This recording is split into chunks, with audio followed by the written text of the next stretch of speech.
প্রশ্নে অনেক সময় বলা থাকে যে উপরোক্ত অঙ্কগুলো দ্বারা গঠিত বৃহত্তম সংখ্যা এবং ক্ষুদ্রতম সংখ্যার পার্থক্য লেখো।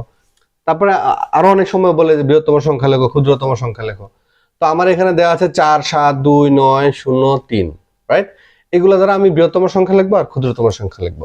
বৃহত্তম সংখ্যা লিখি প্রথমে হচ্ছে বৃহত্তম সংখ্যা লেখার জন্য এখানে যে অঙ্কগুলো দেওয়া আছে সবচেয়ে বড় যেটা এই যে 9, আমি প্রথমে 9 লিখবো। তারপরে যেটা এই যে 7, এই যে 7 লিখবো। তারপরে কোনটা 4, এই যে 4 লিখবো। তারপরে 3, 3 লিখবো। তারপরে 2, 2 লিখবো। তারপরে 0 লিখলাম।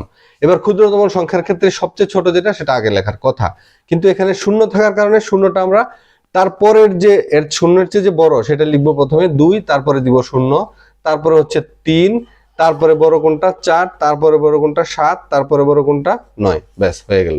এই হচ্ছে গিয়া ক্ষুদ্রতম সংখ্যা আর হচ্ছে বৃহত্তম সংখ্যা। সো এইভাবে আমাদেরকে ক্ষুদ্রতম এবং বৃহত্তম সংখ্যা লিখতে হয়। Thank you.